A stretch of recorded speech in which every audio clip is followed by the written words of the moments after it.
Allah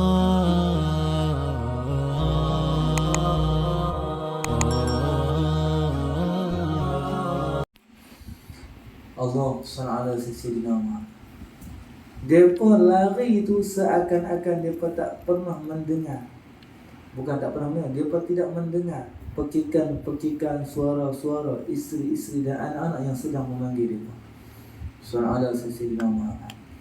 Jadi anak bini dia tengok laki lari, panggil lah, nak ajak lari sama-sama. Lari, laki tu lari dulu. Sallallahu alaihi, tinggal dia anak bini. Allahumma salli ala Muhammad. Baik. Dalam keadaan yang macam tu, tentera Hawazin ni dia jadi macam orang tuli. Tahu orang tuli? Orang pekak. Sampai dia punya tak dengar apa-apa. Sallallahu alaihi Sayyidina Muhammad.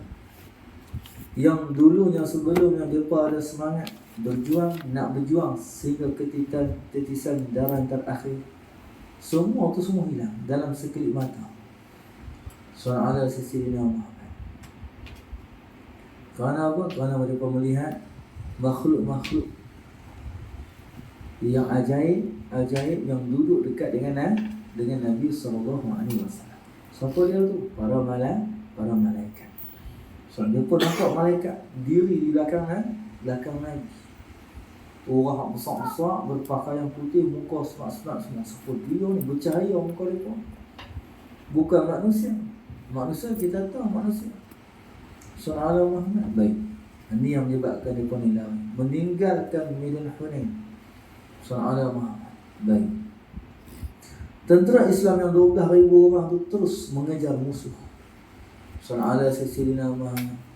Mana musuh yang sempat dikejar terus dibunuh. Yang mana terlepas tu selamat. Sallallahu Sayyidina Muhammad. Baik. Kesudahan ya Allah Sallallahu Muhammad.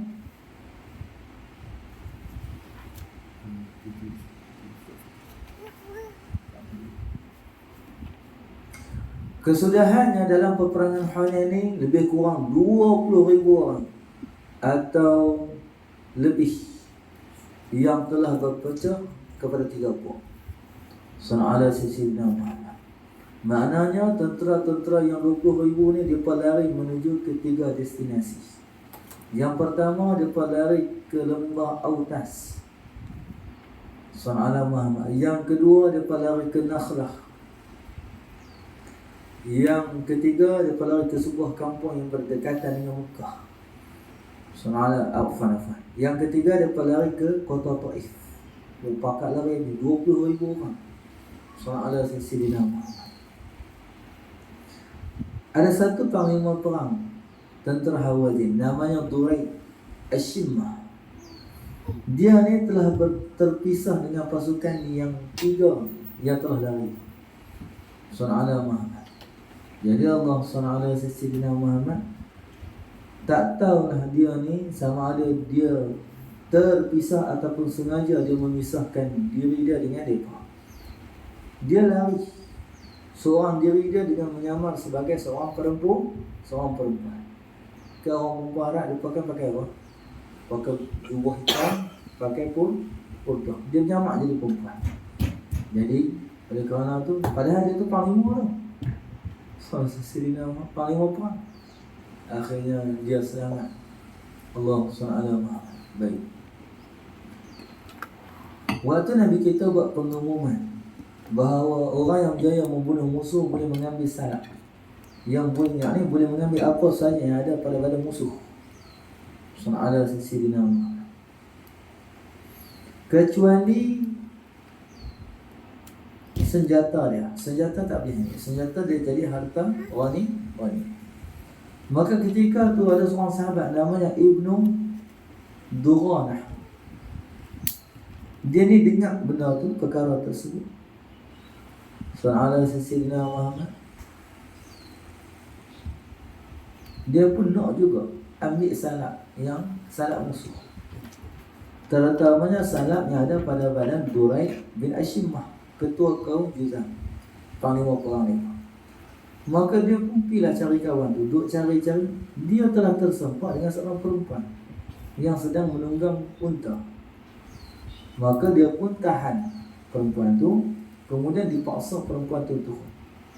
Rupa-rupanya perempuan tu adalah seorang laki-laki. Dia itulah Duraik bin Ashimah yang menyamar jadi seorang laki-laki, seorang perempuan. Tengok tu Ibnu Durana dengan gagah dia lawan dengan Duraik bin Ashimah. Dia memang duk cari kawan tu lah. Soalan Muhammad baik. Jadi bila mana soalan Sayyidina Muhammad, bila mana mata pedang Ibnu Durana ni duduk di mata Duraik bin Ashimah.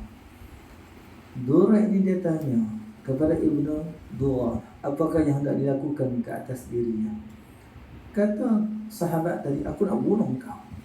Maka terus ditikam badan Duraik bin Ashimah, tapi tak luka. Sallallahu Muhammad. Maka Duraik berkata kepada sahabat tadi dengan nada mencela sahabat tadi, alangkah buruknya pedang yang diberikan oleh ibumu kepadamu. Kudu sungguh pedang, tikam tak luka. Sallallahu Sayyidina Muhammad. Oleh itu kata, ambillah pedang di belakangku, untaku ni, dan letaklah kepada aku. Sallallahu Sayyidina Muhammad. Tetap kepala, jangan pada tulang-tulang.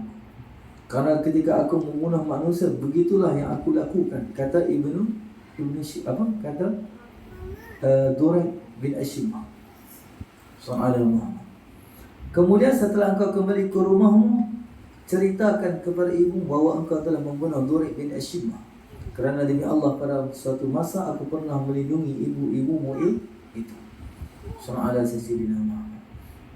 Rupa-rupanya Duraik bin Ashimah ni sangat-sangat mengenali Ibnu Durana. Soalan, cumanya Ibnu Durana saja yang tak pernah mengenali Duraik bin Ashimah. Kerana apa? Kerana Ibnu Durana itu adalah remaja.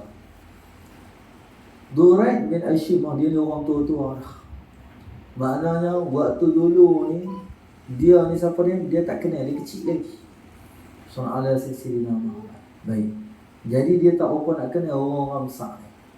Kemudian Ibnu Durana terus dia membunuh Duraik bin Ashimah dengan pedang yang ada di belakang unta Duraik bin Ashimah. Allah Subhanahu Sayyidina Muhammad. Kemudian Allah Subhanahu Muhammad, sahabat ni pun tak apalah, kembali ke rumah mak dia. Dia pun ceritalah, dah habis dah perang, dia nak cerita pasal kawan dia lah. Dia pun balik rumah mak dia. Dia ceritalah pasal peristiwa dia bunuh Duraik bin Ashimah. Dia cerita Duraik Ashimah suruh bunuh dia, dia tetap tak jadi apa. Kemudian suami pedang, tetap dia di kepala sekian-sekian, dan dia suruh balik cerita kat mak. Kata cik berjaya bunuh dia. Sallallahu Sayyidina Muhammad. Bila dia cerita kat mak dia ni marahlah dia. Mak dia marah sungguh-sungguh, sambil mak dia kata apa? Semoga tangan engkau dibakar oleh Allah. Oh dia. Sallallahu, dia menyebut-nyebut kebaikannya kepada kita. Demi Allah, dia telah memerdekakan 3 orang ibu pada pagi hari, iaitu aku, ibuku dan ibu ayahmu, yakni nenek Ibnu Durana. Oh, apa-apa Ibnu Shimah ni dulu dia pernah beli mak Ibnu Durana, tok dia dengan suara silsilah tok ayah dia, mak ayah dia. Suara silsilah, yakni lah nenek Ibnu Durana dibebaskan. Tetapi Ibnu Durana ni dia tak menyesal pun atas perbuatannya membunuh Ibnu Shimah. Kerana apa? Soalnya walaupun besar jasanya ke atas keluarganya, tapi Duraik Ashimah dia tak mau memeluk Islam. Dan perintah Nabi supaya apa? Mengejar dan membunuh musuh-musuh Islam. Hak tu lebih perlu dipatuhi. Allah bila bertemu arahan Rasulullah dengan ibu, hak mana yang lagi besar? Arahan Rasulullah. Sallallahu Sayyidina Muhammad. Allah Subhanahu. Baik.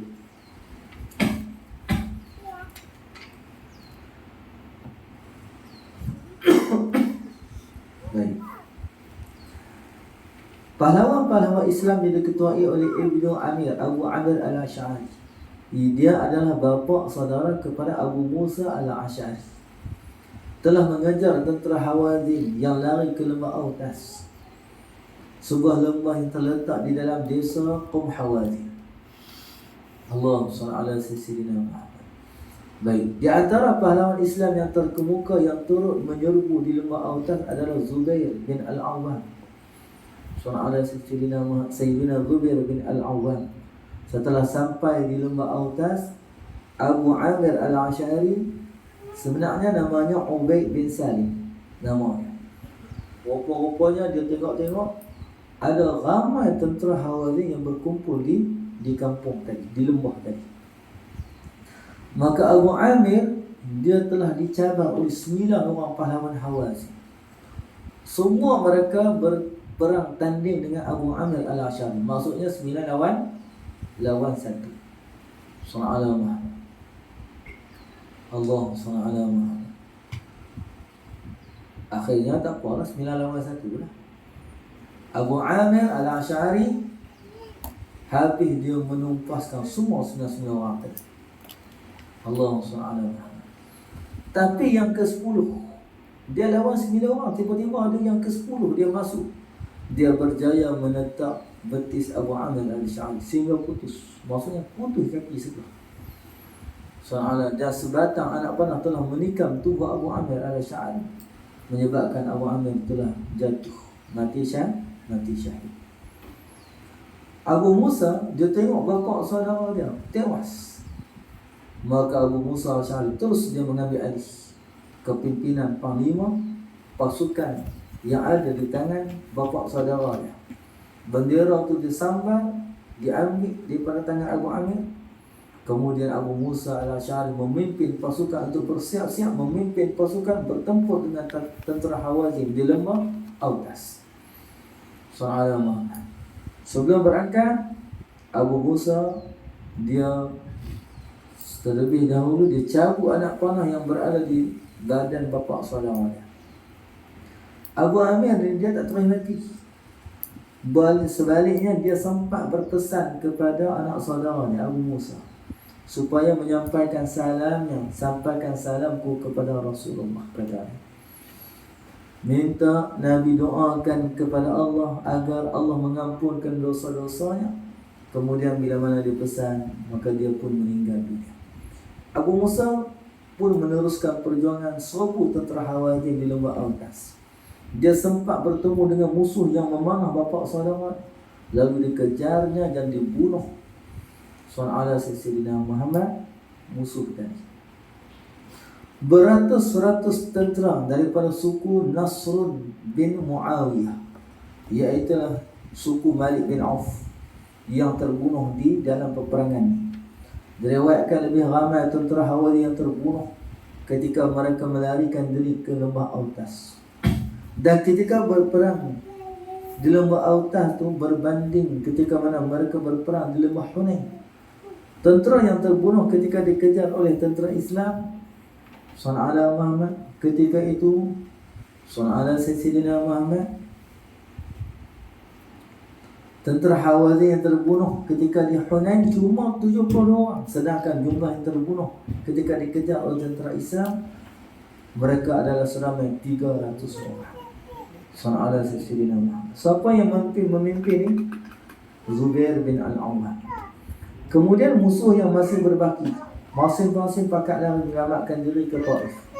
Dia pun bergabung dengan Malik bin Auf dengan orang Thaqif dan bertahan di dalam tembok atau bertahan di dalam bintin di Taif.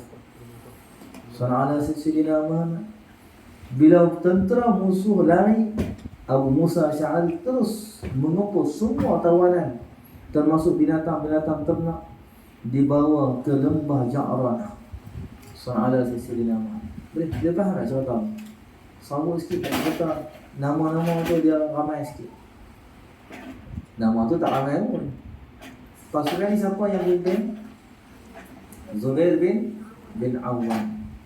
Sallallahu Sayyidina. Lagi Amir bin Abu Musa al-Ash'ari dengan Abu Musa al-Ash'ari. Al-Asy'ari dengan Abu Musa Al-Asy'ari, dua orang ni pak saudara dengan anak saudara. Saudara Muhammad. Baik. Tu di lembah Autas. Kemudian semua pakat musuh pakat lari ke lembah Taif. Ke lembah Taif, ke Taif. Mereka bertahan di sana. Abu Musa Asy'ari dia pergi lembah Autas. Tengok. Maka dia bunuh semua musuh, dia ambil semua binatang-binatang ternak, dia bawa pergi.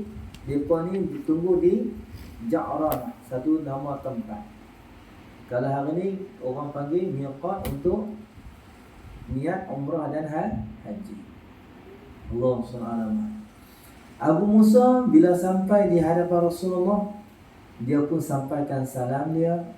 Salam dia pula, salam pak saudara dia kepada Nabi. Kemudian minta Nabi tolong doakan kepada Allah agar Allah mengampuni dosa Abu Amir Al-Asy'ari. Maka Nabi terus berdoa, ya Allah jadikanlah dia, iaitulah Abu Amir, di kalangan umat saya yang mendapat tempat yang tertinggi dalam syurga. Allah, Nabi doa tadi. Dengar doa Nabi tu, Abu Musa ni Al-Asy'ari terus dia minta, ya Allah saya nak juga doa tu. Dia minta. Maka Nabi pun doakan kepada Abu Musa, doa seperti mana? Doa seperti Abu Amir Al-Asy'ari. Ya Allah jadikan dia juga umatku yang mendapat kedudukan tertinggi dalam syurga. Soalan sisi ini. Baik.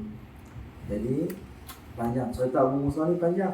Dia maqam dia di kota Konstantinopel, Turki. Abu Musa Asy'ari. Dia ni mati di Turki. Dia di antara dua panglima Ustaz lupa lah, ada berbelah-belah panglima perang yang mengetuai tentera nak membebaskan kota Konstantinopel. Di antaranya Abu Musa. Waktu dia mengetuai bala tentera tu, umur dia dah 90 lebih lah. Tapi dia tak berjaya. Bila dia tak berjaya, dia minta orang tanam kubur dia di depan pintu kota Konstantinopel. Maknanya kalau kita pergi Turki, kita jumpa makam Abu Musa, hak tu di situlah. Apa? Pintu gerbang kota apa? Hari kita panggil apa? Istanbul. Hari ni kita panggil Istanbul. Itulah pintu gerbang Istanbul. Allah SWT Sayyidina Muhammad. Akhirnya dia suruh tanam. Orang tanya kenapa nak tanam di sini, di tepi jalan ni? Aku nak tengok siapakah yang membebaskan kota Konstantinopel. Sebab kota tu Nabi dah janji dah, dia akan dibebaskan oleh dia sebaik-baik raja yang memimpin sebaik-baik tentera, seorang sesiat yang di bawahnya ada sebaik-baik rakyat. Rupa-rupanya Allah SWT Muhammad kota apa?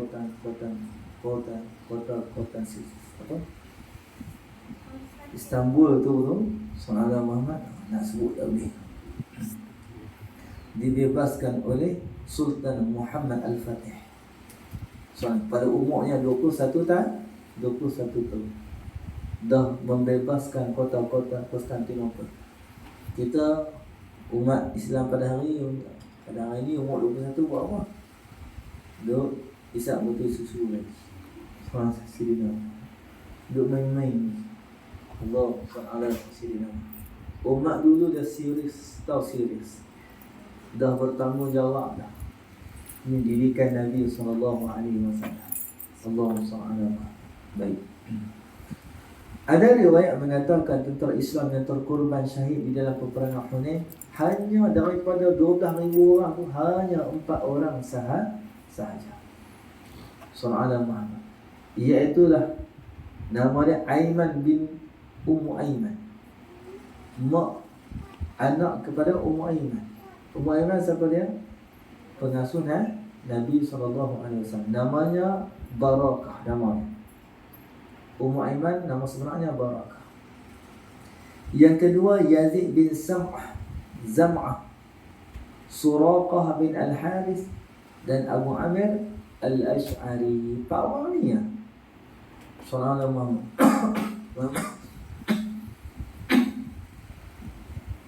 Baik. Allah SWT. Ini ada riwayat kata macam tu. Baik. Manakala yang tercedera ramai juga yang tercedera. Di antaranya Abu Bakar As-Siddiq tercedera. Sayyidina Umar, Osman, Ali, apa orang tu lah, Abdullah bin Abu Aufa, Khalid bin Al-Walid. Ini ada di antara sejarah yang tercedera. Peperangan Hunain ini, bayangkan musuh 20,000 orang, tentera Islam 12,000 orang. Allah SWT Muhammad hanya berlaku dalam masa sehari saja. Soalnya bayangkan, ramai tak ramai sehari nak buat kerja ni. Kuat tak kuat tentera Islam sehari nak buat kerja ni? Kuat sungguh, sehari nak buat kerja. Iaitu berlaku pada 10 Syawal tahun ke-8 Hijrah. Bermula daripada awal subuh pagi tu sampailah menjelang waktu Aisyah, duduk dalam peperangan. Dan para sahabat pada waktu ini tinggal sembahyang tak meninggalkan sembahyang. Mereka sembahyang salatul khauf, sembahyang ketika mana perang. Allah SWT. Bila tentera Hawazin tewas di medan Hunain pada malam yang ke-11 Syawal tahun ke-8 Hijrah, maka bertempiaranlah mereka lari menyelamatkan diri. Yang terbunuh ditinggalkan, yang hidup terus lari. Sallallahu alaihi wasallam Muhammad tak tahu pakat berkecamuk lari ke mana pun tak tahu, asal diri selamat. Sallallahu alaihi wasallam Muhammad. Baik. Jadi Allah SWT Muhammad ketika tentera musuh lari, mereka telah dikejar dengan hebatnya oleh tentera Islam. Ada riwayat kata tentera Hawazin terkorban ketika mana mereka lari jauh lebih ramai daripada ketika mana mereka berperang di medan Hunain. Sallallahu alaihi wasallam. Baik. Oh, lari. Kan? Kalau perang tu bertempur, ni lari kena. Sallallahu. Ada satu puak yang diketuai oleh Malik bin Auf. Dia pun lari ke arah Taif. Nabi tak mau Malik bin Auf dibiarkan mengambil kesempatan membina semula angkatan tentera musuh. Sebab yang yang memulakan Anasir ni cadangan daripada siapa dia ni? Malik bin Auf. Dia ni sampai dia punya dilema trauma tu, sampai dia berjaya mengumpulkan 20 orang tentera untuk berperang dengan Nabi. Maka Nabi tak mau biar dia. Sallallahu alaihi wasallam. Baik. Jadi Allah SWT, kerana apa? Kerana dia ni akan menjadi ancaman besar kepada umat Islam. Maka Nabi sendiri memimpin pasukan untuk mengejar Malik bin Auf dan saki-baki tenteranya yang lari ke Taif. Maka Nabi pun sebelum berangkat ke Taif, Nabi telah mengarahkan seorang sahabat namanya Tufail bin Amru bin Ad-Dawsi bersama-sama dengan 400 orang kaumnya, supaya apa? Kembali ke kampung mereka di kabilah Daus untuk memusnahkan berhala Zulkarnain yang disembah oleh kaum Amr bin Hammamah. Sallallahu alaihi wasallam. Ini Nabi ni, bayangkan, tengah perang lagi, fikir lagi ada berhala, ambil 400 orang tentera pergi musnahkan berhala kan. Allah SWT. Ni nanti akhir zaman akan berlaku juga macam ni. Semua tentera Islam akan dipimpin oleh Nabi Isa dan Imam Mahdi, akan berjalan mengelilingi dunia. Di antaranya dia buat apa? Memusnahkan berhala-berhala, tokoh yang ada di atas muka bumi.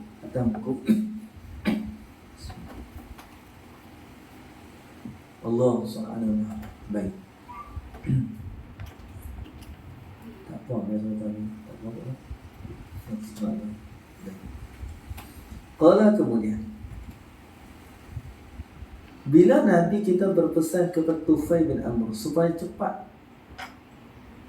bila mana selesai je pi musnahkan berhala, Sallallahu alaihi wasallam Muhammad, nama berhala tu Zulkarnain yang disembah oleh kaum Amr bin Hammamah.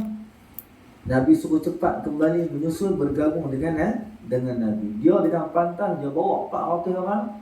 Bagi selesai rajanya, cepat-cepat dia pun SAW berangkat ke Taif untuk bergabung dengan Nabi SAW. Dia Taif, Tufail dengan 400 orang kaum dia bergabung dengan tentera Islam yang dipimpin oleh Nabi SAW di satu tempat namanya Sarra. SAW. Baik. Nabi, waktu Nabi berangkat ke Taif dengan bala tentera Nabi, waktu tu bala tentera ada 3,000 orang. Sebelum tu Nabi mengarahkan Sayyidina Khalid bin Al-Walid berangkat dulu. Khalid Al-Walid pergi dulu bawa tentera seramai 1,000 orang. Maknanya tentera Islam yang berangkat ke Taif ada 4,000 orang. Sallallahu alaihi wasallam. 4,000 termasuk Tufail 400 orang. 4,400 orang. Sallallahu alaihi wasallam. Bila mana Nabi masuk ke daerah lembah Taif, kota Taif, Nabi dan pasukan telah bertemu dengan benteng kepunyaan Malik bin Auf. Maka Nabi pun memerintahkan supaya benteng itu dimusnahkan. Tujuannya agar Malik bin Auf tidak lagi boleh membela tapak angkatan perangnya sekiranya dia mempunyai kesempatan. Sallallahu baik. Tentera Islam masuk melalui selatan. Kerana apa? Itulah jalan yang paling mudah sekali masuk ke Taif. Dan untuk menyerang daripada utara susah. Kerana buminya bercerun, beralun, seolah-olah satu kubu, satu benteng yang semula jadi. Memang tak dipecah. Benteng semula jadi. Akhirnya masuklah selatan. Allah SWT. Baik. Nabi dan tentera Islam nak pergi selatan tu kena melalui satu tempat namanya Nakhlah. Lepas tu kena melalui Qarnil Manazil. Qarnil Manazil Sallallahu Muhammad. Kira-kira perjalanannya 80 km daripada Mekah dan 53 km daripada kota Taif. Bila tentera Islam sampai di kota Taif, Nabi mengarahkan supaya mendirikan kemah. Betapa? Kerana apa? Waktu tu nak kena berehat, nak menunggu saat dan ketika untuk menyerang kota Taif. Hawazin waktu tu dia ambil kesempatan. Apa? Memanah kemah tentera Islam. Ada mengakibatkan ramailah, ada pun beberapa orang tentera Islam yang cedera. Bila tengok keadaan tu, maka langsung Nabi kita memerintahkan tentera Islam supaya apa? Memindahkan kemah ke tempat lain yang tak boleh dicapai oleh anak panah. Nabi perintahkan agar para sahabat mendirikan 2 buah kemah untuk 2 orang isteri Nabi yang Nabi bawa dalam peperangan Hunain. Sallallahu alaihi wasallam. Siapa dia yang ikut Nabi ni dalam peperangan ni? Yang pertama Ummu Salamah binti Abu Umayyah, yang kedua Zainab binti Jahsy. Sallallahu. Dua-dua ni terkenal dengan kecantikan mereka. Allah SWT terkenal. Zainab binti Jahsy ni, siapa dia ni? Asalnya dia kahwin dengan Zaid bin Harithah, anak angkat Rasulullah. Kemudian bercerai, kemudian kahwin dengan Rasulullah. Ummu Salamah, dia yang pergi masuk ni minang Nabi SAW.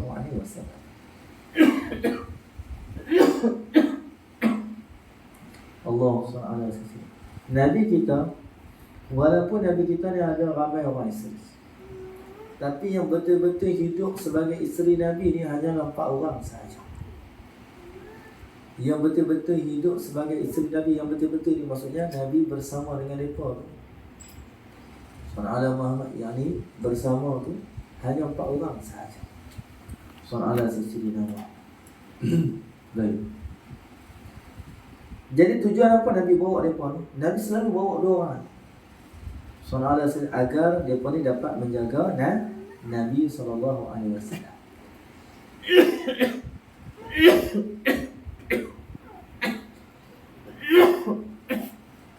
Jaga Nabi.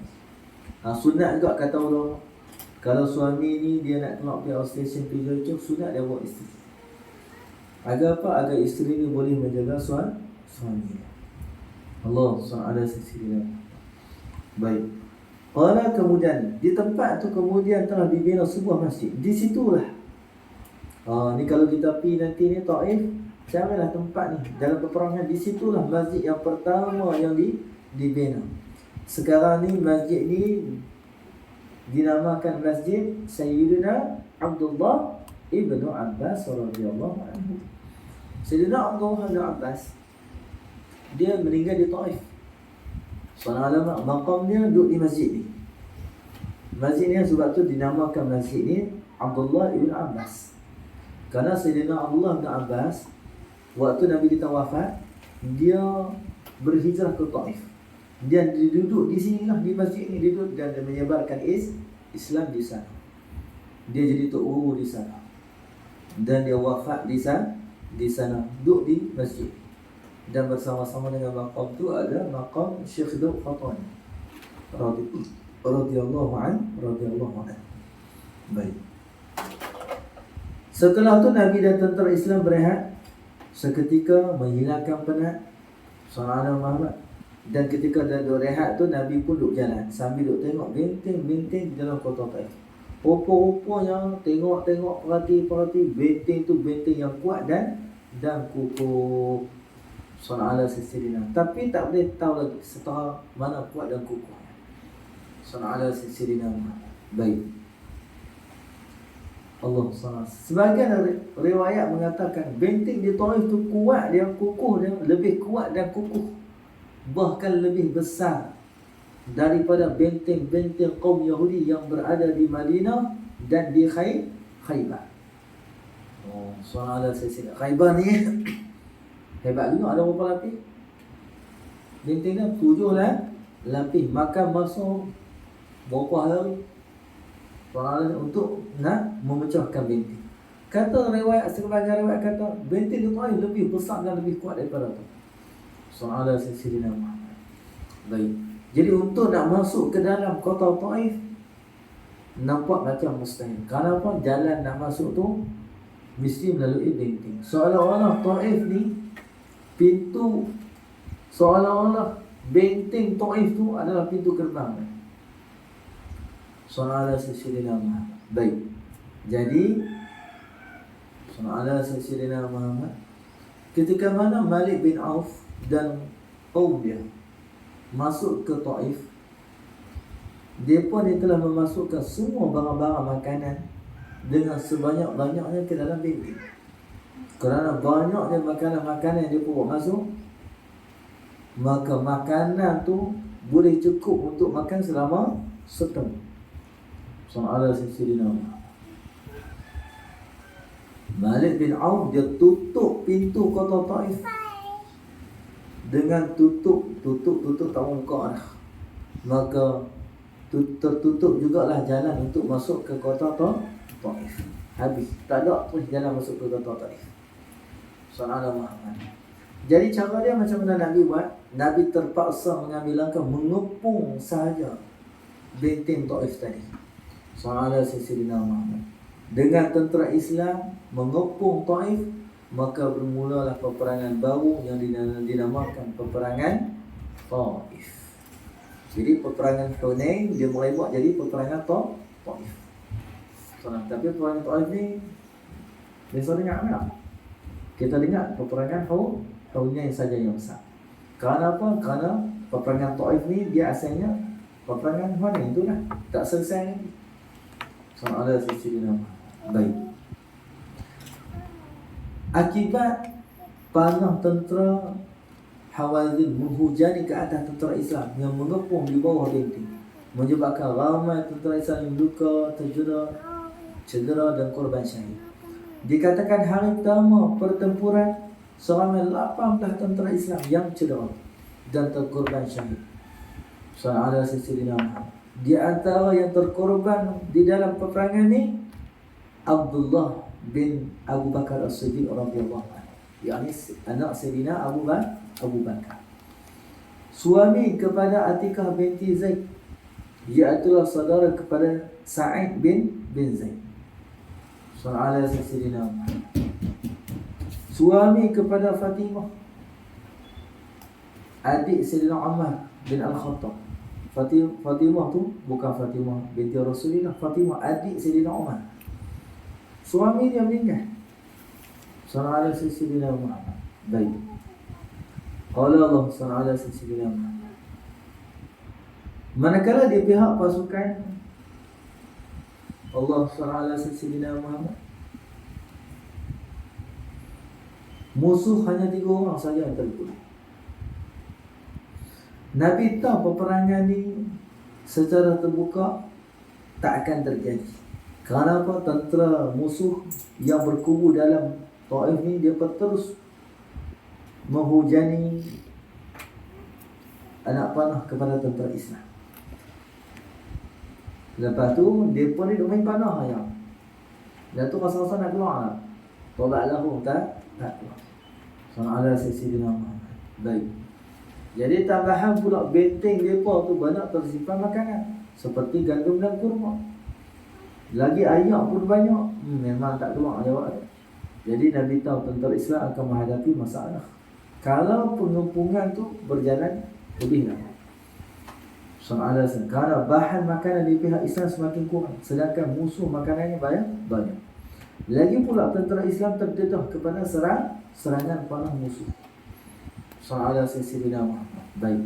Jadi macam mana Nabi nak buat? Nak mengelak risiko, Nabi terus soalan mencari satu jalan. Soalan Sayyidina Muhammad. Ada seorang sahabat yang merupakan seorang Arab Badai, suku Dail, namanya Naufal bin Muawiyah Ad-Dais.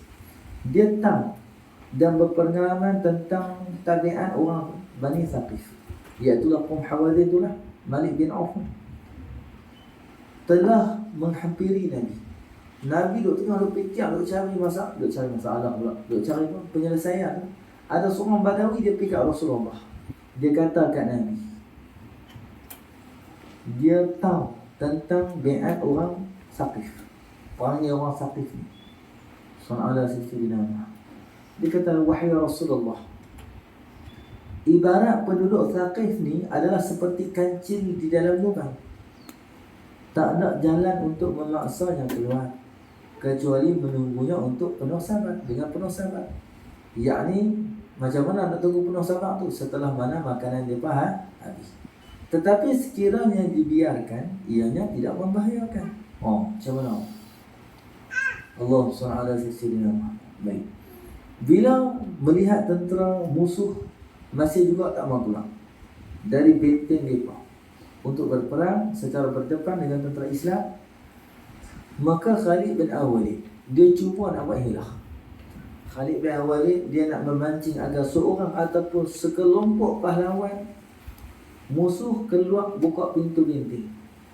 Maka Khalid bin Al-Walid buat apa? Buat cabaran. Tahu cabaran? Cabang siapa nak lawan, one by one. Sallallahu alaihi Sayyidina Muhammad. Satu lawan satu.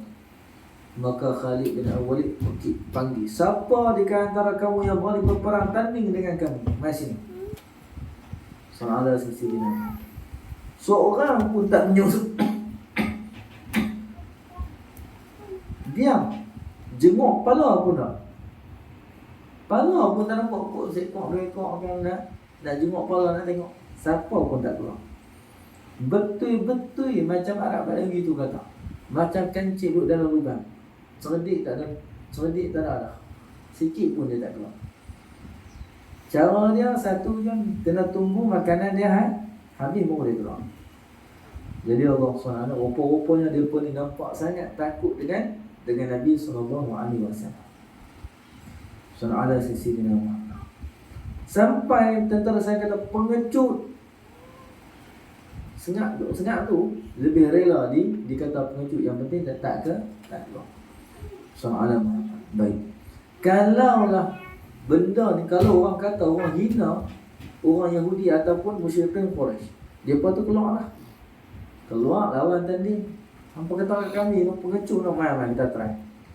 Mati pun tak apa, yang penting maruah terjaga. Jangan tergadah. Depa ni tergadah maruah pun buat tak tahu. Kering. Soalan baik. Jadi Allah SWT Sayyidina Muhammad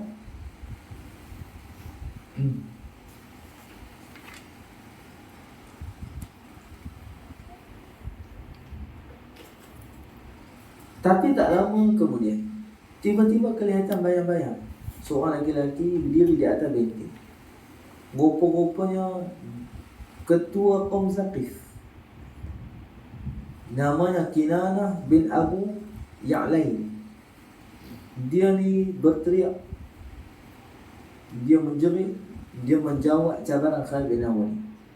Tidak akan ada seseorang dari kami akan turun keluar dari benteng ini menghadapi kamu. Kami akan tetap bertahan dalam benteng ini kerana di dalamnya penuh dan cukup bekalan dan persediaan untuk selama setahun. Jika kamu tetap nak mengepung kami, sila. Setahun, sila. Jika sekiranya bekalan kami habis, barulah kami akan keluar daripada benteng dan kami akan melawan kamu sampai kamu hancur. Kata Allah SWT. Baik. Ketika tu pengepungan sedang hebat berjalan ke atas benteng Taif. Subhanallah. Dalam masa yang sama, tentera-tentera musuh terus memanah tentera Islam di bawah benteng. Tiba-tiba sebatang anak panah musuh itu telah mengena sebelah mata Abu Sufyan bin Harb. Terkena mata Abu Sufyan. Terpacak sebatang anak panah di mata dia. Dia cabut anak panah itu, kemudian sambil dia ni tahan sakit mata ni, dia bawa biji mata dia kepada Nabi sallallahu alaihi wasallam. Ni Abu Sufyan. Bayangkan panah tu kan dia ada apa? Masuk tu dia tarik, terkeluar biji mata. Terkeluar biji mata tu, dia cabut biji mata ke anak panah tu, dia bawa biji mata tu pergi jumpa dengan Nabi sallallahu alaihi wasallam. Abu Sufyan ni dia orang smart. Sallallahu alaihi wasallam, dia orang yang smart. Kulit dia kemerah-merahan. Abu Sufyan ni dia punya apa ni? Segmen dia ni rapi. Naik bulu ni naik sama je. Macam artis tu. Abu Sufyan orang segak. Sallallahu alaihi wasallam dengan tahan sakit dia bawa biji mata kat Nabi. Harap apa? Harap Nabi mengembalikan semula mata dia agar pulih seperti asal. Tetapi Nabi kita buat tawaran kat dia. Nabi kata kat Abu Sufyan. Abu Sufyan ni siapa dia ni? Dia apa? Dia ketua Quraisy lagi. Pak mentua Nabi. Dia pak mentua Nabi. Kan Nabi kahwin dengan anak dia. Nama apa? Perempuan je jawab. Orang kita Sallallahu alaihi wasallam. Kan Nabi kahwin dengan anak Abu Sufyan. Sallallahu alaihi wasallam. Nabi buat tawaran. Nabi kata nak dunia, Nabi akan pulihkan mata tu bagi setiap kala. Ataupun nak syurga.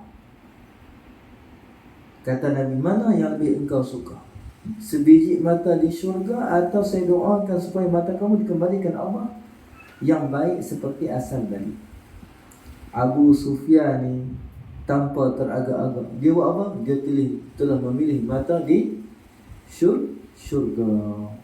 Subhanallah. Maknanya apa? Ketika saat ni Abu Sufyan sudah pun sepenuhnya hatinya sudah pun jadi orang mukmin. Allah SWT ada sisi dia. Habis percaya syurga. Itulah sifat orang mukmin. Kita pun macam tu nak. Bila Allah bagi sakit, Allah bagi sekian-sekian, percaya nanti Allah akan ganti di syurga. Yakin macam tu. Jangan ada putih asa, jangan sedih, jangan kecewa, jangan risau, jangan segala-galanya. Nah, pululah saya tak boleh terima lah saya sakit. Saya tak boleh terima lah sekian-sekian. Tak baik. Nanti Allah akan ganti dalam syurga. Allah. Tapi saya malu berhadapan orang. Malu tak malu ikut suruh kamu. Kemudian setelah tentera Islam mengepung benteng Taif, masuk hari yang keempat. Maka sampailah Tufail bin Amru bersama dengan 400 orang kaum dia. Waktu tu mereka ni pergi musnahkan satu patung Zulkarnain di perkampungan Daus, kepunyaan Amru bin Hammam. Ketibaan Tufail bin Amru ni bersama dengan 400 orang telah menambah lagi semangat tentera Islam untuk terus mengepung Sun'ala sisi dinama. Tentera Islam berusaha untuk mengejutkan hati musuh dan nak menawan dengan seberapa segera cepat-cepat nak tawan benteng Taif. Ketika itu ada seorang sahabat, dia bangsa Parsi. Siapa dia ni? Salman Al-Farisi. Ni orang cerdik ni. Dia ulama. Asalnya dia ulama, orang cerdik. Bijak pandai dalam agama Kristian. Allah SWT. Dia ni buat satu manjani. Dia buat satu manjani. Manjani ni apa? Hak ni Cum. Hak yang besar tu kan? Manjani. Sun'ala sisi dinama. Dia buat satu manjani. Sun'ala sisi yang dapat manjani itu melontarkan sebuah batu sebesar satu pemeluk. Maksudnya manjani dia buat tu besar ke kecil? Besar lah. Sun'ala sisi. Terlampau sebanyak ayat dia tumpah. Baik. Dia buat manjani besar. Besar tengok ada di Palestin. Dia buat macam tabi tu kan. Tapi dia tak pakai tabi. Dia pakai tali je. Dia buat cung dia balik. Tu pun manjani juga tapi yang kecil. Soal ada sesi bina. Try buat. Batu tu pergi mana. Wah, kenapa lah ni? Soal ada sesi bina. Tapi Salman waktu tu dia rekod manjani besar. Manjani tu boleh muat. Dia pun ambil batu satu peluk, angkat bubuh atas manjani tu, punggai batu besar tu. Bayangkan. Baik. Dan senjata manjani ni umumnya memang famous dah, digunakan oleh tentera Farsi dan sebab Farsi dan Rum ni memang dia pakai manjani. Kerana apa? Kerana depa kerajaan depa ni kerajaan yang hebat. Jadi manjani ni dia boleh melontar jauh dan tinggi. Jadi Salman dia guna ilmu dia, kemahiran dia buat untuk tentera Islam. Soal sesungguhnya. Maka tentera Islam mulalah menggunakan manjani untuk membendil benteng Taif dan kebaikan. Satu demi satu peluru sebesar gundi dilancarkan ke dalam benteng. Tapi tak tahu setelah mana memberi kesan kepada benteng tadi.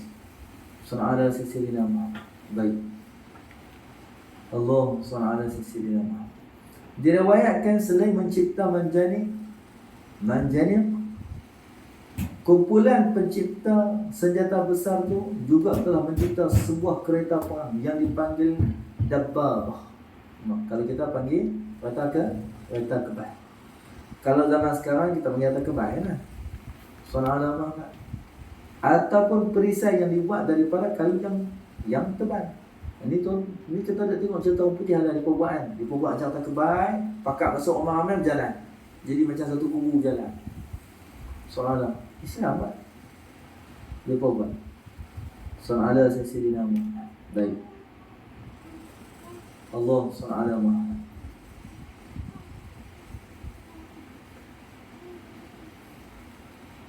Cara dia dibuat segi empat, kemudian ditutup bahagian atas dengan kulit haiwan. Dipasang 4 biji tayar daripada kayu yang bulat agar dapat bergerak untuk ditolak ke hadapan. Soal ada sisi yang macam itu lah, macam kata kebal lah. Cumanya orang kena duduk dalam tu lah. Tak ada enjin je lah.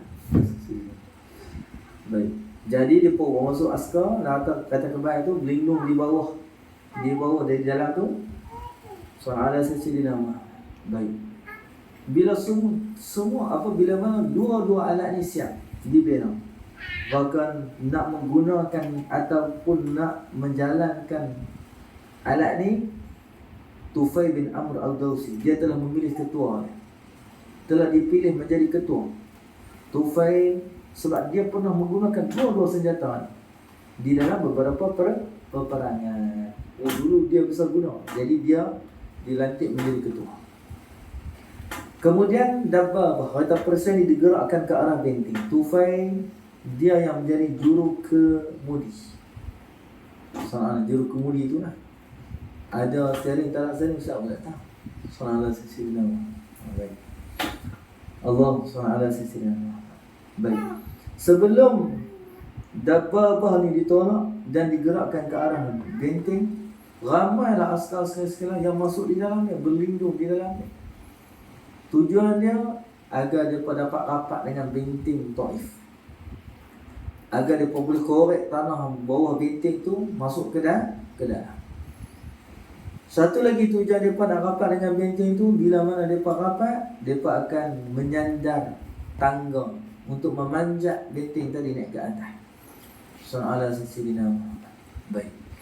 Jadi ketika kata kebal tu hampir dengan diri, tiba-tiba mencurah turun ke atas kata kebal tu air besi. Sallallahu alaihi wasallam. Air besi, maksudnya besi cair.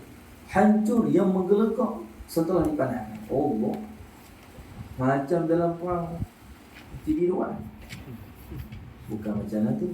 Nanti itulah ikut ni. Tu curah masuk tu dia. Kita boleh bayang situasi ni.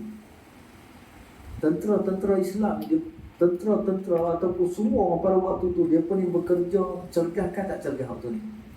Cergah, bayangkan kalau kita Ustaz Surat dan jadi berasa sebulan saya untuk mengajar tu, ni tak ada. Sebulan tak siap. Dia pun ni perang macam tu. Bayangkan orang dalam musuh tu, dia pun picak cergah. Dia pun boleh bakar besi cahaya untuk tuan pada musuh. Sallallahu alaihi wasallam, cergah sungguh. Allah SWT. Kita pun kena macam tu. Nak bawa Islam, kita di akhir zaman kita kena cergah. Tak boleh balik-balik. Sallallahu alaihi wasallam. Baik.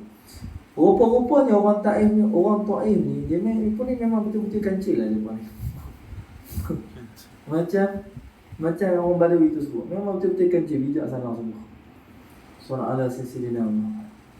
Jadi Allah SWT bukan sekadar pandai bersembunyi, tapi rupanya pandai menyimpan makanan. Sallallahu alaihi wasallam. Baik. Jadi Allah SWT Muhammad gagailah kedua-dua tadi senjata canggih tadi itu untuk menggempur benteng Taif. Maka Nabi pun mula fikir cara lain yang mendatangkan kesan. Sallallahu alaihi wasallam. Dan sebenarnya Nabi ada satu cara untuk Nabi nak buat. Sallallahu alaihi wasallam.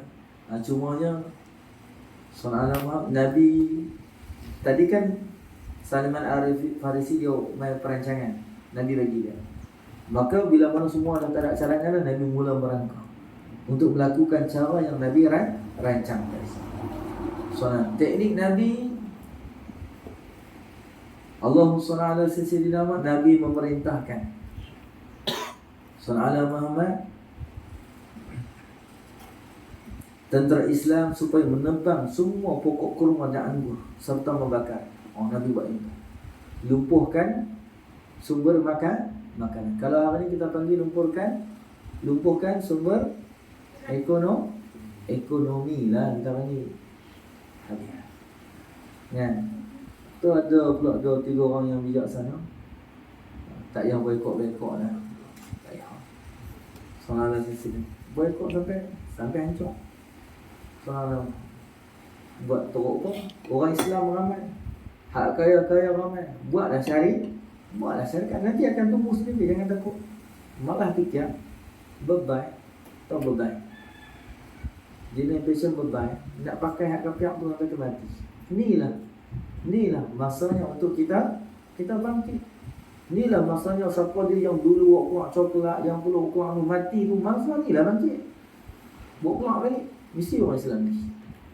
Sallallahu alaihi wasallam. Jadi Allah Subhanahu Muhammad jangan takut kan. Sallallahu alaihi wasallam. Nak boykot sungguh-sungguh. Soalan ni masalah. Kerana apa? Ini adalah Allah SWT zaman Al-Mahdi. Allah SWT. Kesianlah ke orang tak ada makan rezeki. Ini kesian. Kalau kesian, pi bagi mereka tidak bulan. Awak Tuhan tak tahu tak rezeki mereka. Kita ni bercakap macam kita ni tak ada Allah. Allah SWT. Allah SWT. Kita ada Allah, jangan takut. Allah bagi rezeki. Jangan takut, insyaAllah. Fikirlah sikit. Allah bagi angka tu, nanti Allah akan bagi jalan keluar. InsyaAllah, jangan takut. Allah SWT. Kesian. Mereka tak semayang, kita tak kesian pun.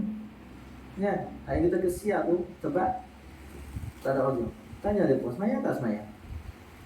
Semayang tak pun. Allah SWT mai isu tak boleh makan, kesian tak? Allah. Ada berapa ramai orang tak semayang? Allah. Na'udzubillah. Selesai. Allah. Ya, masuk itu tak apa. Allah SWT. Allah SWT. Tak apa, insyaAllah. Jangan takut. Kemudian sebenarnya hilang. Okey, baik. Allah SWT. Semua ni dibakar. Pokok kurma, pokok anggur dibakar. Tujuannya adalah maksud Nabi nak segera membinasakan, supaya sekiranya tentera Islam berundur dalam jangka masa yang singkat dari benteng tu, buah-buah itu tidak dapat dimakan oleh musuh. Lepas kata kami takkan keluar, Nabi bakar habis yang keluar pada benteng. Soalan silsilah. Baik. Kemudian bila mana depa ni, musuh-musuh ni, depa tengok pokok-pokok kurma, anggur semua dibakar. Depa jadi apa? Bimbang. Ni kata ni orang tak beriman. Dia ni, dia kemas sebab apa? Dia kemas sebab makan banyak. Macam kita akhir zaman ni, sebab apa kemas tu? Nampak macam warak apa semua tu. Sebab duit banyak, trend tak ada duit tengok. Menggelupuk. Tak menggelupuk. Soalan saya sedih dengan rumah. Sungguh saya sedih. Soalan siapa-siapa pun macam tu lah. Soalan saya sedih dengan rumah. Allah soalan. Ustaz-ustaz ini ustaz pun ada juga dia menggelupuk. Soalan rumah. Tak menggelupuk. Mengajar orang tapi dia menggelupuk. Tak boleh mengajar. Sebab sumber pendapatan tak ada. Ilaha illallah. Tu Allah uji. Rupa-rupa yang selama ni bukan bergantung dengan Tuhan. Mulut dia cakap, tapi hati tak ada apa pun sebenarnya. Allah SWT.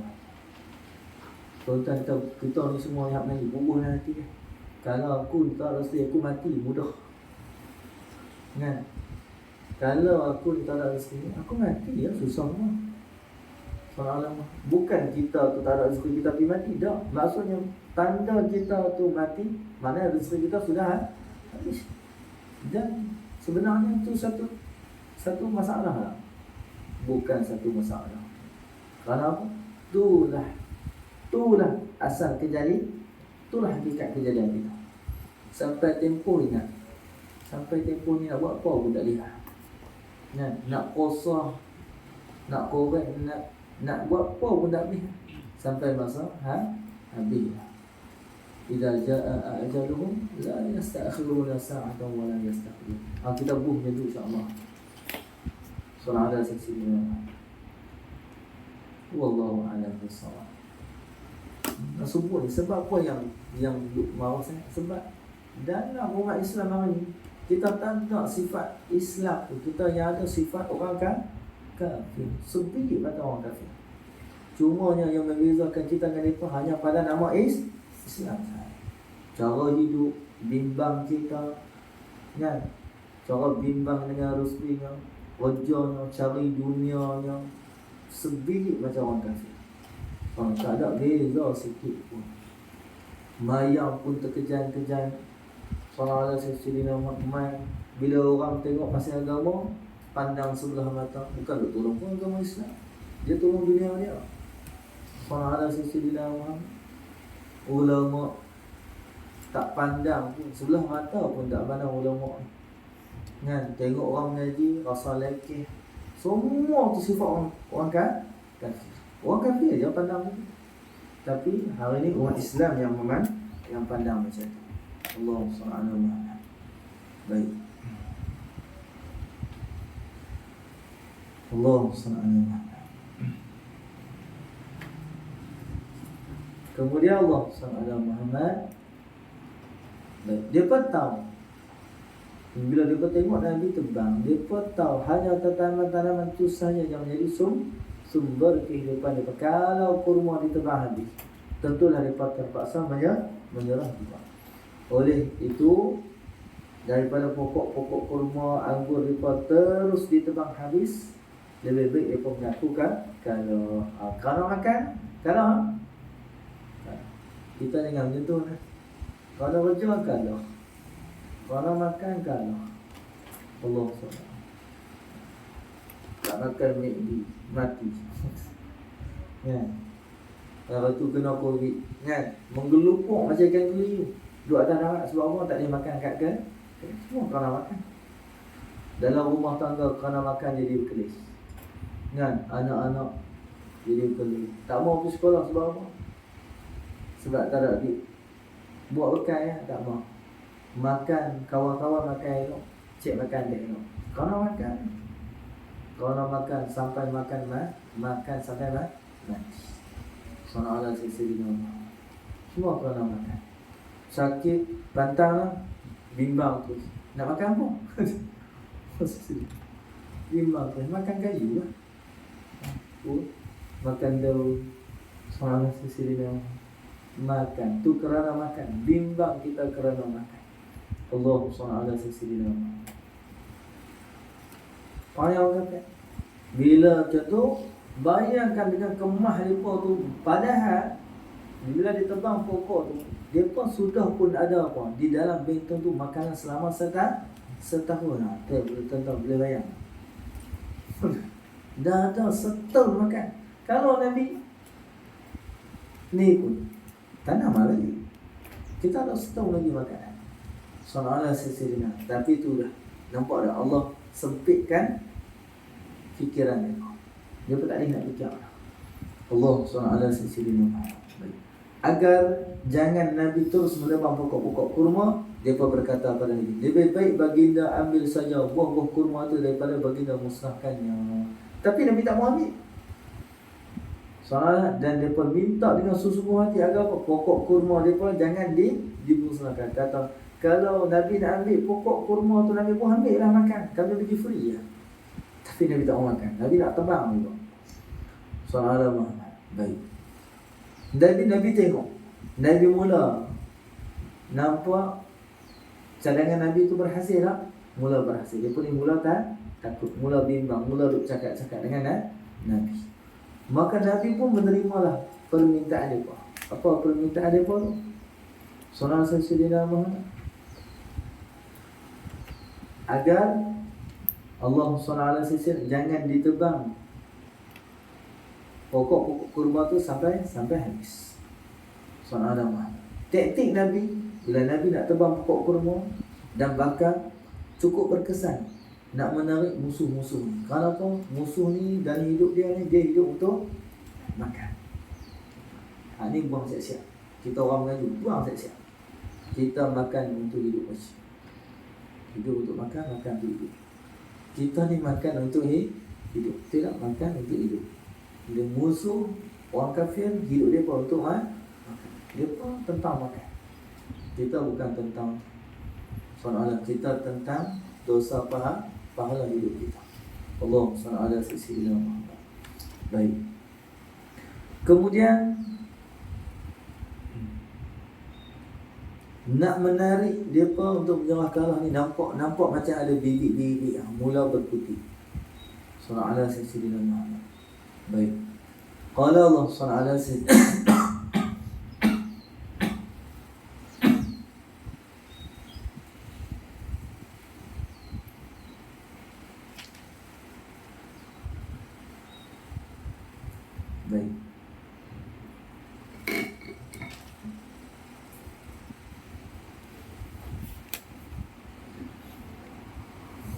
Allah SWT.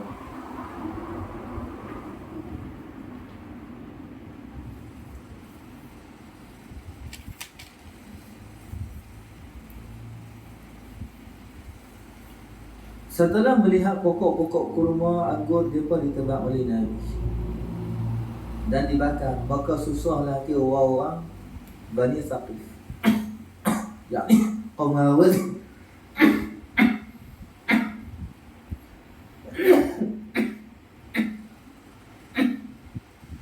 yang bertahan di dalam benteng. Dapat bimbang kalau mereka lambat-lambat semua pokok kurma tu akan ditebang habis. Yang ditebang tu bukan puluh-puluh pokok, ratusan, hampir ribuan pokok yang ditebang. Subhanallah. Jadi fikiran mereka ni tak terjangkau sejauh mana fikiran Nabi tentang perkara tersebut. Yang ni sejauh mana Nabi akan tebang pokok kurma, mereka tak boleh nak jangkau. Jadi bila mana mereka tak boleh nak jangkau, Nabi kita ni buat kerja ni, Nabi tebang, esok Nabi tebang lagi, esok Nabi tebang lagi. Nabi tebang bukan banyak-banyak pun, Nabi tebang sikit, tapi hari-hari. Nampak banyak tak? Nampak banyak lah dia buat kerja hari-hari. Soalan sesirina. Jadi dia pun kata, sampai bila dia pun yang tebang pokok ni, kerja tebang pokok. Dia pun tak tahu nak fikir lah. Kalau kita berfikir lama-lama, pokok tu habis, keluar satu keputusan, guna tak? Tak guna adalah pokok pun dah habis. Maka dengan tu dia pun cepat-cepat menghantar utusan Sallallahu untuk menghadap Nabi dan minta supaya Nabi hentikan perbuatan menebang pokok Nabi. Maka utusan tu pun pilah, dia hantar keluar daripada benteng tu, pergi hantar utusan, pergi jumpa dengan Nabi. Utusan tu kata, wahai Muhammad, kalau Tuhan nak mengambil buah-buah kurma anggur, buah anggur, ambil lah. Tapi sekiranya Tuhan tak berhajat kepadanya, kami mohon Tuhan atas nama kaum kerabat kita, janganlah Tuhan menebang pokok-pokok kurma. Sallallahu alaihi wasallam. Nabi kita ni kawan tu mai tu kata tu main nangis, tahu main nangis. Main nangis tu pokok kurma kena tebang. Nabi tengok-tengok tu, Nabi lembut hati tak? Lembut hati lah, dah nangis dah. Sallallahu alaihi wasallam. Baik. Jadi Allah sallallahu Muhammad daripada bila Nabi dengar rayuan daripada utusan tadi yang telah mengaku kalah dan mula nak menyerah diri kepada Nabi, maka inilah yang masa-masa Nabi tunggu sebenarnya. Nabi bukan nak sangat pun binasakan pokok-pokok tadi, cuma hilang saja. Bukan matlamat Nabi pun, tetapi kalau dah cara dia macam tu, tu lah cara dia, betul tak? Sallallahu baik. Tanpa teragak-agak, Nabi telah menerima permintaan kaum Saqif. Nabi terima. Kata Nabi, tak apa, saya berhenti. Sallallahu alaihi wasallam. Baik. Tapi rupa-rupanya yang datang jumpa dengan Nabi itu bukanlah satu perutusan yang meminta damai. Hanya sekadar satu utusan yang minta supaya pokok buah-buahan dan tanah-tanaman itu jangan ditebang. Tetapi kalau Nabi, tapi Nabi ni, Nabi kita sallallahu alaihi wasallam, asal orang minta Nabi bagi ya. Asal orang minta saja. Ni sikap Nabi jenis tak pernah tolak orang. Sallallahu alaihi wasallam. Oleh kerana tentera musuh yang muku dan Taif itu, dia tak mau keluar turun benteng untuk menyerah kalah. Cuma hantar seorang wakil sahaja. Seorang bakal Nabi ini ambil keputusan, ambil peluang tu, biarlah tentera Saqif yang tak mau menyerah, asalkan mereka sudah tak mau melawan lagi pun jadi. Tu keputusan lagi. Soal alam. Tak menyerah tak apa, yang penting jangan nak melawan lah. Baik. Orang-orang Bani Saqif ni, mereka ni orang yang kaya. Ni yang jadi apa ni? Jadi sombong. Tu nak lawan dengan Nabi. Mereka ni orang yang sangat kaya. Ladang kurma, anggur, bukan kecil-kecil, semua luas-luas. Bahkan mereka ni memiliki hamba-hamba yang ramai. Dan hamba-hamba ni yang masuk perang ni menyebabkan mereka ni jadi sampai 20,000 orang. Ala Sayyidina Muhammad. Baik. Jadi Allah SWT Muhammad manakala Ala Muhammad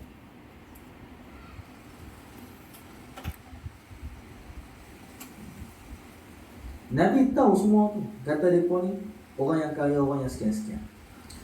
Nabi sekali lagi, Nabi tidak. Nabi nak buat satu tawaran istimewa kepada semua manusia yang bertahan dalam benteng Taif. Nabi buat satu tawaran. Tak kira askar yang merdeka ataupun askar hamba. Nabi tawar kepada mereka bahawa sekiranya mereka datang menyerah diri, Nabi akan memerdekakan mereka semua. Maksudnya tak ada siapa pun akan jadi tawanan. Ala Sayyidina Muhammad. Baik. Jadi Allah manakala askar di kalangan hamba akan dimerdekakan dari menjadi tawanan dan juga perhambaan. Maksudnya mereka akan jadi orang yang merdeka dan tak jadi tawanan. Hak yang merdeka tak jadi tawanan. Ala Sayyidina. Maknanya mereka akan hidup seperti orang biasa, orang kebanyakan. Seruan Nabi itu telah disambut oleh 23 orang hamba para pemuka Saqif. Yang 23 orang tu mereka tekad dengan berani terus mereka lari keluar daripada benteng Taif, terus masuk ke dalam barisan tentera Islam. Sallallahu. Jadi Nabi kita bila mereka keluar, Sallallahu Sayyidina Muhammad, 23 orang tadi tu mereka telah dibebaskan, kemudian disurahkan kepada sahabat-sahabat Nabi untuk apa? Menyediakan tempat penginapan dan makan minum. Allah Sallallahu Alaihi Wasallam. Contoh tu Nabi on the spot. Orang panggil apa? Cakap, buat terus. Tak tunggu dah, tunggu lepas perang baru kita bincang. Lala tu mereka tu dibebaskan. Allah SWT. Baik. Di antara hamba yang 23 orang ni ada seorang yang menjadi sahabat terkemuka, namanya Abu Bakrah Al-Thaqafi. Ni kita bisa dengar ada nama ni Abu Bakrah dia. Sallallahu alaihi. Jadi sahabat terkemuka Nabi sallallahu alaihi wasallam. Sallallahu alaihi wasallam. Maka daripada 23 orang itulah Nabi kita mendapat maklumat yang sangat banyak tentang makanan dan air yang ada di dalam benteng tadi. Allah baru tahu rupa-rupanya yang kemas sangat apuk ni, rupanya makanan dan minuman mereka berbekas selama setahun. Sampai kemas pun rupanya setahun bekalan mereka. Sallallahu. Baik. Bila mana dengar penjelasan 23 orang, Nabi pun buat satu keputusan dengan segera. Apa dia keputusannya? Meninggalkan pengepungan benteng Taif. Tinggal terus, buang masa kita. Sebab kalau kita kepung pun setahun Kalau nak mereka keluar setahun buang masa. Sallallahu alaihi wasallam. Selain faktor-faktor benteng Taif yang kebal tu, makanan dan minuman ada banyak lagi tersimpan di dalamnya. Makanan yang dapat dimakan diminum selama setahun. Soalnya yang mendorong Nabi buat keputusan berundok daripada terus mengepung. Soalnya apa dia? Selain daripada makanan, minuman dan apa yang ada di dalam benteng itu, yang Nabi berundok selain daripada tu sebenarnya adalah benda lain lagi, iaitu harta-harta rampasan Hunain di lembah Ja'rah yang perlu dibahagi-bahagikan dengan segera kepada tentera Islam. Kalau Nabi terus mengepung, tentu harta rampasan itu akan jadi apa? Terbiar selama setahun. Maksudnya ada tanggungjawab lagi. Maka kerana itulah mereka berundok untuk nak menyelesaikan. Berlama dah. Ada berapa ekor kambing? Ada berapa ekor kambing? 40,000 ekor kambing. Unta ada berapa? 10 ekor. Maknanya bukan biasa-biasa. Kambing saja 40,000 ekor. Sallallahu alaihi wasallam. Baik. Satu lagi faktor. Penyebab utama kerana bulan haram hampir menjelma. Sallallahu Muhammad. Ramadan, Syawal, Zulqa'dah, Zulhijjah. nak main bulan haram dah. Jadi tak boleh perang. Soalan sesudah Zulqaidah, Zulhijjah, Zulqaidah, Zulhijjah, Muharram. Satu lagi? Satu lagi? Rejab. Soalan sesudah ingat. Hak yang lain dekat-dekat 3, Rejab 7. Jadi Nabi pun tak mahu. Sebab 2 minggu lagi dah masuk Zulqaidah, bulan yang perlu dihormati orang Arab. Orang Arab tak akan berperang pada bulan Allah SWT. Maka kerana itulah Nabi berhenti daripada mengepung. Selesai. Allah SWT. Baik. Setelah Nabi tentang Islam yang mengepung, berapa hari dia kepung ni? 10 hari tu kan. Soalan ni riwayat Ibnu Ishaq SWT. Tak nampak tanda-tanda benteng itu akan jatuh ke tangan orang Islam, maka Nabi mula undukkan tentera, tinggalkan benteng tadi. Selain daripada bekalan yang semakin mula susut kerana lama kepung yang menyebabkan tentera Islam mengalami kelaparan, Nabi juga lihat kalau penggabungan terus dibuat dan benteng tidak jatuh, maka kesulitan akan datang, akan jadi susahlah tentera Islam. Allah SWT. Lagi pula bulan haram. Yang ketiga, ghanimah yang berlambak ditinggalkan, perlu dibahagikan dengan segera kerana adanya hak orang di sana. Soalan sesudah baik. Akhirnya mereka pun kembali ke Madinah untuk tugas-tugas lain kepada umat. Baik. Allah SWT. Bila Nabi nak tarik tentera Islam keluar dari benteng Taif, sebelum Taif jatuh ke tangan Nabi, timbul satu pertanyaan. Tak minta dia bertanya. Soalan Allah SWT. Baik. Bila mana Nabi kita buat keputusan nak pondok, maka Nabi perintahkan kepada Sayyidina Umar supaya umum kepada semua untuk bersiap-siap dan kemas meninggalkan Taif. Biarlah tentera Islam, biarlah tentera musuh, mereka bertahan di dalam benteng. Tetapi teriakan suara Sayyidina Umar itu telah mendapat reaksi membantah daripada sebagian tentera Islam. Ada membantah. Apakah kita perlu kembali pada hamba belum kita takluk dan tawan? Suara tu bantah Sayyidina Umar tu sampai ke telinga Nabi. Nabi suruh Sayyidina Umar umum. Sayyidina Umar bangun umum. Ada orang buat telajak apa ni? Telajak semangat. Telajak semangat. Semangat lagi pada Rasulullah. Bukan maksudnya Nabi kita hilang semangat. Ya. Nabi tahu Nabi buat keputusan.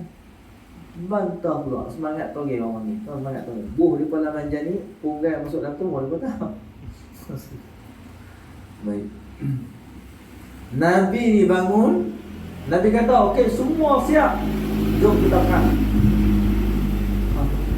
Nabi kata semua siap, jom kita pergi perang. Bila dengar Nabi kata macam tu nak perang, Sallallahu Sayyidina Muhammad, maka seronoklah tentera Islam. Mereka jadi seronok. Soalan, sekarang apa? Ni hak yang seronok ni, hak yang duk kata ni lah. Kenapa? Mereka rasa pandangan mereka itu benar. Padahal Nabi ni duk fikirlah yang terbaik untuk tentera Islam. Soalan, betul semua mereka ni. Seronok nak perang. Nak perang kau mana kita pun tak tahu. Nak pergi ketuk benteng tu dengan pedang mereka. Sallallahu alaihi wasallam. Nak perang nak masuk pun tak ni. Manjani pun tak lepas. Dababah pun tak lepas. Ni dia pun hak kecil konek ni. Sallallahu alaihi wasallam. Baik. Jadi Allah Muhammad tanpa berfikir, tentera Islam dengan perasaan dan fikiran bahawa mereka pasti akan menang, akan menaklukkan benteng musuh. Mereka serbu benteng.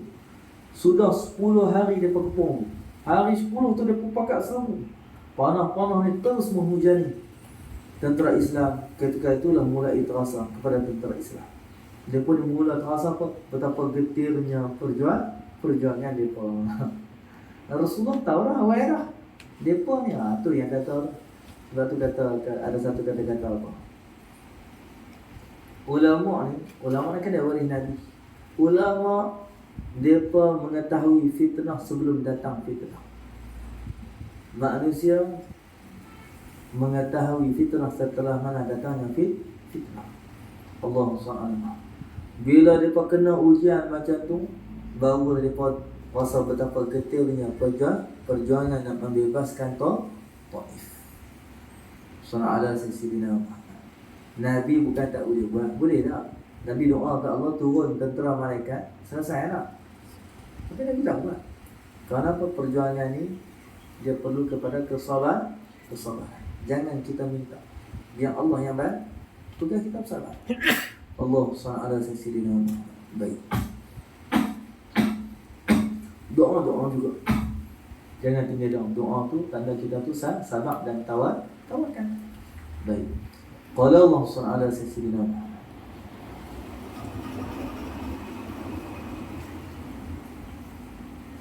Wallahu subhanahu wa ta'ala a'lam. Wa istilah.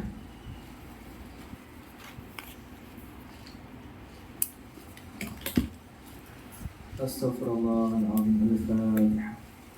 A'udzu billahi minasyaitonir rajim. Bismillahirrahmanirrahim.